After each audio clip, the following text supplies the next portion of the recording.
أعوذ بالله السميع العليم من الشيطان اللعين الرجيم. بفضل الله بسم الله الرحمن الرحيم.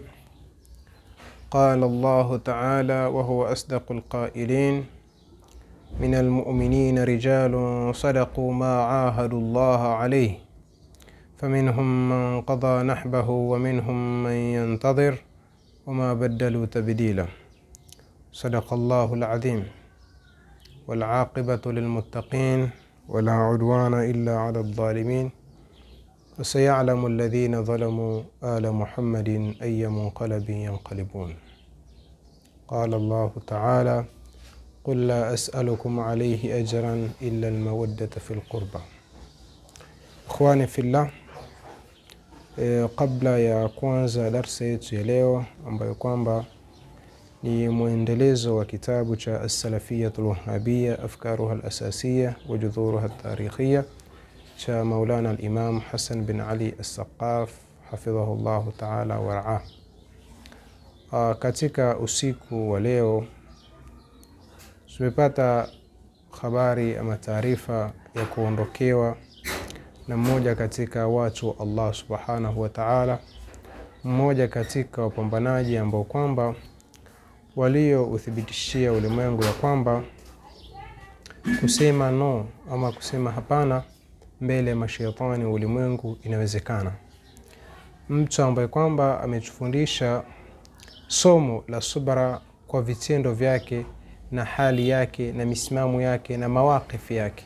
Mtu ambaye kwamba alotufundisha kwa vitendo nini maana ya subra, nini maana ya kusimamia misingi ambayo kwamba unaoitakidi, nini maana ya kusimama na wanyonge, nini maana ya kuwanusuru wanyonge, nini maana ya kushughulishwa na mambo ya Uislamu. Kwa sababu al-Imam al-Qaid rahimahullahu ta'ala wara hakupigwa vita kwa sababu ya siasa, na ntanukulu maneno ya zamani ambayo kwamba aliyasema Sheikh Abdul Hamid Kishki rahimahullahu ta'ala, mmoja katika ulama wetu Ahlus Sunnah wal Jamaa Misri. Wakati wake alisema mtu ambaye kwamba anedhani ya kwamba vita baina ya Iran na Amerika ni vita vya kisiasa, huyu yuko mbali kabisa na matukio ulimwengu na hali ya ulimwengu inavyoenda. Taban mtu ambaye kwamba anedhani hivyo, huyo bado yupo katika ndoto za mchana. Vita baina ya Iran na Amerika na Israel ni vita vya kidini, ni vita vya kiimani. Hakupigwa vita isipokuwa ni kwa sababu ya kusimama kwake na wanyonge, ni kwa sababu ya kunusuru kwake wanyonge, na ni wajibu huwa wa kiimani, wajibu wa kidini. Mtume Muhammad sallallahu alayhi wa alihi wasallam anasema allam yahtamma bi umuri almuslimina falaysa minhum. Mtu ambaye kwamba hashughulishwi na mambo ya Uislamu, huyo sio katika wao. Idhan, katika siku ya leo tumeamka tukiwa na huzuni kubwa kuondokewa na mtu mzito kama huyu ambaye kwamba alikuwa tabani yupo katika umri takriban miaka 87, lakini hima yake, kazi zake, utafikiri ni kijana wa miaka 20 au 25, kiasi ambacho kwamba sisi vijana tunasema madha qaddamna lilislam, madha qaddamna lilmuslimin, madha qaddamna lilummati alislamia. Yani kifo chake kinatuletea maswali kama haya: tumeutangulizia nini Uislamu? Tumeufanyia nini Uislamu? Tumeufanyia nini umma wa Kiislamu? Ikiwa mtu mzima mzee kama yule miaka 87 alikuwa akifanya kazi vile, alipokuwa katika uhai wake anatikisa mataifa makubwa ambayo kwamba viongozi wa ulimwengu wakisimama mbele yao wanarukuu namna hii, hawezi kutamka hata neno moja la no, lakini alikuwa akisema hapana, hapana, hapana. Allah subhanahu wa ta'ala amrahamu, iweke roho yake pamoja na wema waliotangulia miongoni mwa mababu zake, miongoni mwa anbiya na mursalin, aimmat ahlul bait alayhimus salam, rahimahullahu ta'ala rahmatan wasi'a wa askanahu fasiha جناته إلى روحه الفاتحة. بسم الله الرحمن الرحيم. الحمد لله رب العالمين الرحمن الرحيم مالك يوم الدين. إياك نعبد وإياك نستعين. اهدنا الصراط المستقيم صراط الذين أنعمت عليهم غير المغضوب عليهم ولا الضالين. آمين. طبعا tukiendelea na darasa yetu ya kitabu As-Salafia Al-Wahabia, tulishia katika ukurasa wa 75. Darasa ambayo kwamba ilikuwa ni muendelezo wa kueleza ile faslu ambayo kwamba ilikuwa kizungumzia miongoni mwa misingi ya mawahabi na itikadi zao ni nasb. Nasb ni kuto kuheshimu ahlul baiti na kuwafanyia uadui ahlul baiti. Tulienda nayo mpaka tukaishia hapo. Fataamalu. Kwa hivyo leo tunaanza thumma innana nara, ndio hapo tunapoanza. Na wale ambao kwamba tawa au kufuatilia durusi ambazo kwamba zilizopita, durusi zipo katika kanati yetu, katika channel yetu YouTube, wanaweza kufuatilia na tukaenda nao sawa. Anasema Maulana al-Imam hafidhahullah ta'ala wa raa, thumma kisha innana, hakika yetu sisi, nara tunaona, ala ardhi alwaqi, katika uhalisia, anna haulai almutamasilifina alwahabiyina, ya kwamba hao masalafi uchwara mawahabi, la yahtarimuna ahla albayti itlaqan, hawaheshimu ahla albayti kabisa.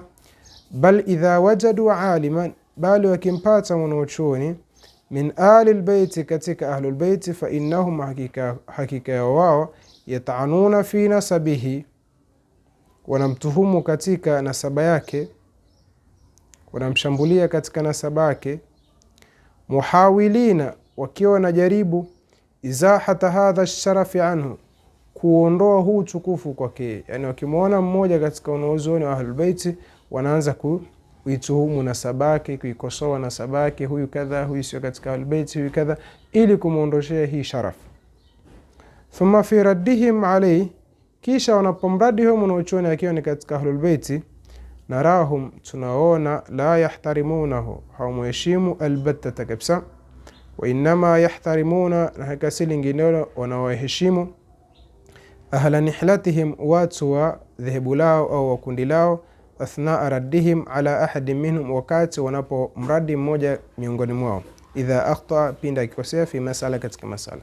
Na hadha amrun malmus, yani taban tunaona misimamo ya hao mawahabi mathalan sasa hivi na ndugu zetu waislamu wa Iran, na matukio yanayoendelea kule, tunaona comments zao, tunaona posti zao, ni mambo ambayo kwamba yanatudhihirishia haya ambayo kwamba yanaendelea, kwamba nasbu na nawasib, chuki dhidi ya ahlul bait bado zinaendelea, na madhhab ya nawasib bado yapo, kinyume na wale ambao kwamba wanasema kwamba inqarada hadha almadhhab, yani hadha la yastaqim ala ardhi alwaqi. Taban anasema Maulana, wa mithalu dhalika, na mfano wa hilo, al-Albani, ni Albani, fa innahu, hakika Albani, lamma kana yaruddu, wakati alipokuwa kimraddi, lamma kana yaruddu ala al-ashraf al-ghumariyin, alipokuwa akiwaradi masharifu wa ukoo Ghumari hawa, fima yusawidu, katika yale anayo yaandika, kana yuabiru bi aswai anwa'in, alikuwa akitumia ibara mbaya kabisa. Kana, alikuwa yuabiru, akiabiri, yani akieleza, bi aswai anwa'i ta'bir, kupitia uslubi mbaya zaidi katika salib za kueleza, fil khitabi, katika mazungumzo. Wayastamilu, alikuwa akitumia kalimatin, maneno, nazilatan, ambayo kwamba yaloshuka, la tadullu, yani maneno ambayo kwamba hayana hadhi, maneno ambayo kwamba kalimat nabia, la tadullu, hayajulishi, ala al-ihtirami, juu heshima. Bainama yuabiru fi haqq ibn Baz, baina yeye au wakati yeye anapoeleza kumuhusu katika haki ibn Baz, athnaa raddihi alayhi, wakati anapomradi, bi ibarati at-tawqir, alikuwa akitumia ibara za heshima, wal ijlal, na kuchukuza, wal ihtiram, na heshima. Wama dhalika, na halikuwa hilo kutoka kwake kwa Albani, illa linasbi alladhi, isipokuwa ni kwa ajili ile chuki ambayo kwamba yahmilunahu, wanaibeba, fi sudurihim, katika vifua vyao. Toba tunafahamu sisi al-Ghumaria ni ukoo mkubwa katika koo za ilmu na irfan na taqwa na tasawuf na tariqa kule Morocco. Ni ukoo mkubwa kabisa hapo kule Tanja. Baba yao alikuwa ni mmoja katika ulama wakubwa na urafa wakubwa na watu wa tariqa, shuyukh tariqa, kwa kiongozi na muasisi wa tariqatu الصديقية الطريقة الصديقية الدرقاوية Imam Muhammad al-Ghumari, ambaye kwamba tabana watoto wake karibu wote walikuwa ni ulama, wote watoto wake. Yeye mwenyewe alikuwa ni alim, ni wali, mke wake alikuwa ni alim, ni wali, na watoto wake karibu wote ni ulama. Na katika watoto wake ambao kwamba umebariz katika ilmu ni al-Imam Abdullah bin Siddiq al-Ghumari, al-Imam Abdul Aziz bin Siddiq al-Ghumari, al-Imam Abdul Hayy bin Siddiq al-Ghumari, Muhammad bin Zamzam bin Siddiq al-Ghumari, na kaka yao mkubwa al-Hafidh al-Imam Ahmad bin Siddiq al-Ghumari rahimahumullah ta'ala, radiyallahu ta'ala alayhim wa alayhim salam, ambaye kwamba huyo al-Imam Ahmad bin Siddiq al-Ghumari ulama wanatuambia kwamba ni akhiru hufadhi hadhihi al-ummati ala al-itlaq ba'da al-Hafidh Zabidi, hakuja hafidh mfano wake. Yuakidu dhalika, na linalitilia mkazo hilo, anna Muhammad ibn Abdul Wahhab, yakuwa Muhammad ibn Abdul Wahhab an-Najdi zaimahum, kiongozi wao, dhakara fi kitabihi, ametaja katika kitabu chake Masail al-Jahiliya, sahifa 132, tabu muassasati Makkah, chapa ya taasisi ya Makkah, توزيع الجامعة الإسلامية بالمدينة iliyotawanywa na chuo kikuu cha Kiislamu cha Madina.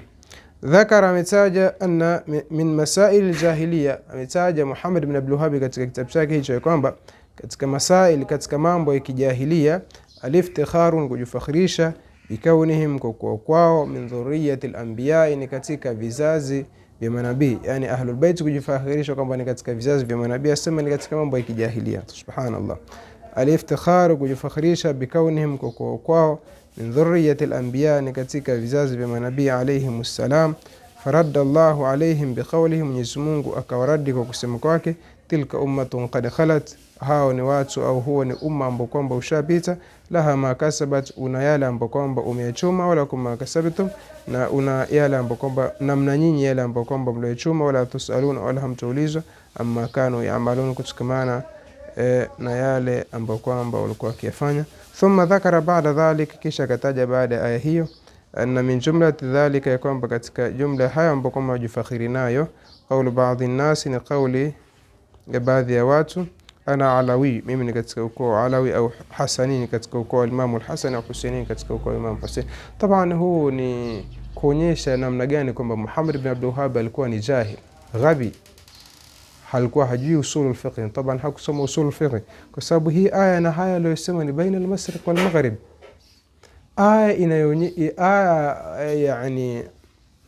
Aya inazungumzia kwamba sisi hatutoulizwa yale ambao kwamba walioyatenda wao, yani hatutobebeshwa majukumu ya yale ambao kwamba walioyatenda, na wao pia hawatobebeshwa majukumu yetu basi.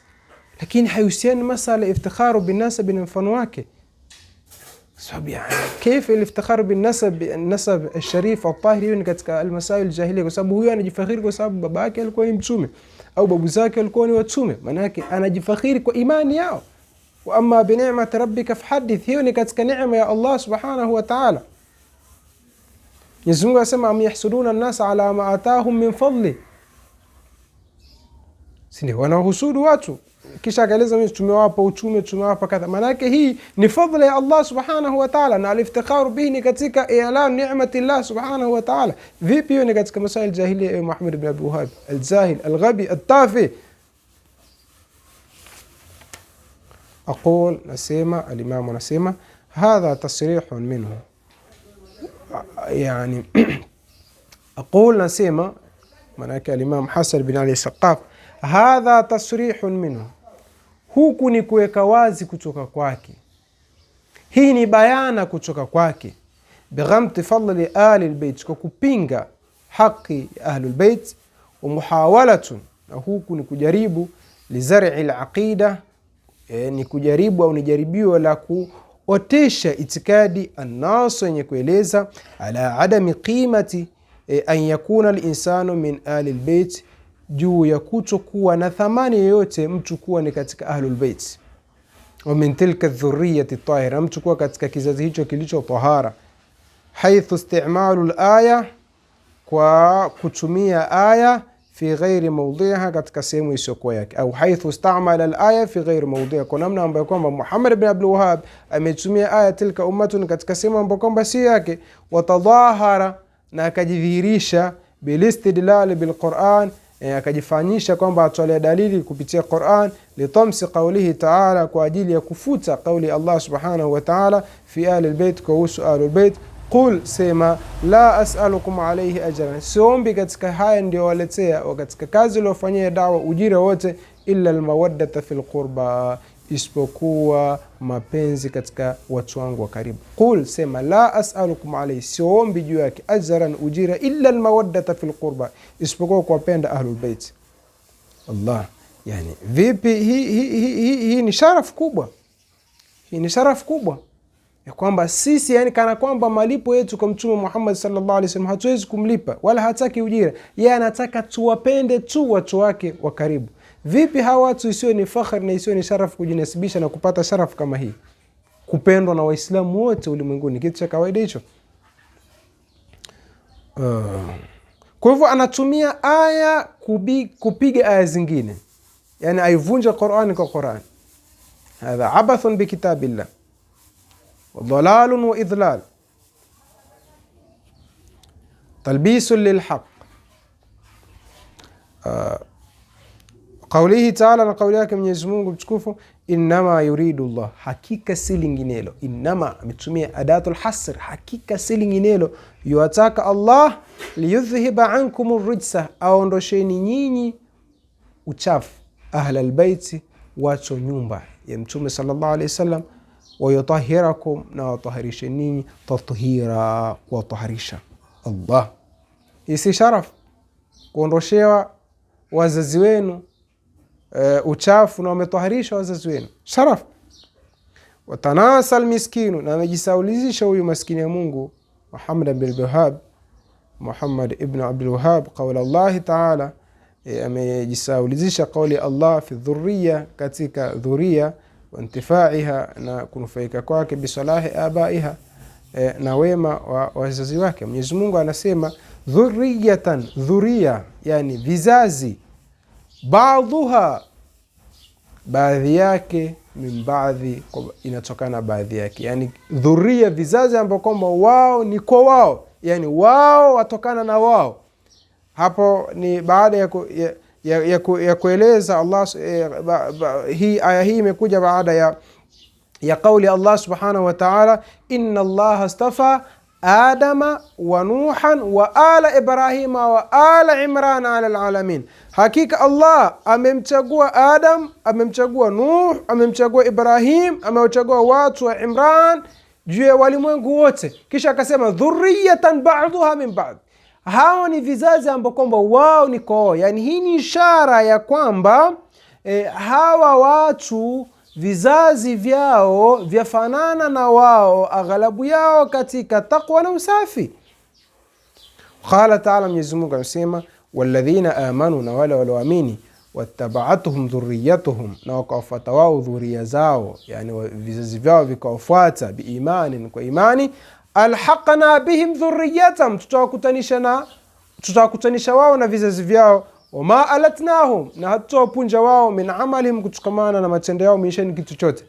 Yani mufassirun wasema hii ni ishara kutoka kwa Allah subhanahu wa ta'ala ya kwamba siku ya Kiyama, sababu kama ilivyo ada ya kwamba mtu ili furaha yake itimie ni afurahi pamoja na watu wake, pamoja na watoto wake, pamoja na familia yake.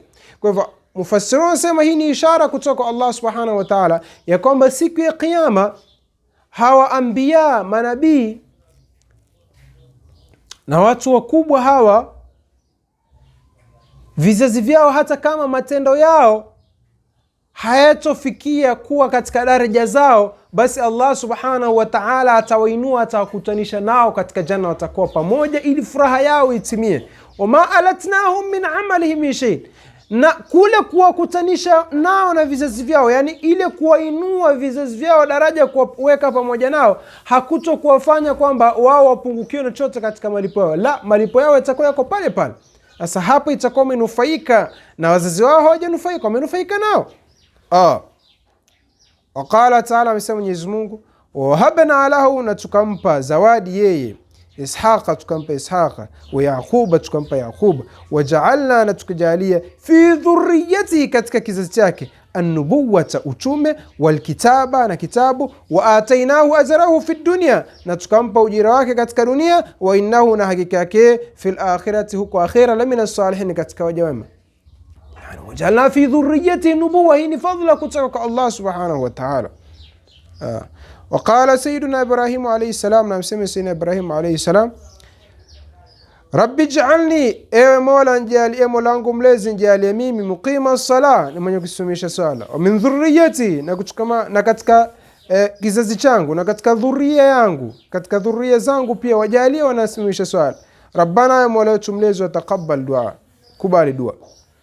Ila ghairi dhalika, na zingine sio kwa hizo, min al-ayati allati, katika aya ambazo kwamba tubayinu, zinabainisha sharafa ittisali dhurriya, utukufu wa kuungana dhurriya, vizazi, bil abai al anbiya, na mababa na wazee ambao kwamba ni manabii alayhi wassalatu wassalam. Wala hadithu fi dhalika kathiratun jiddan, na hadithi katika hilo ni nyingi sana. Waqad saa haulai, na hakika wameenda mbio hawa watu, sayan hafithan, wameenda yani mbio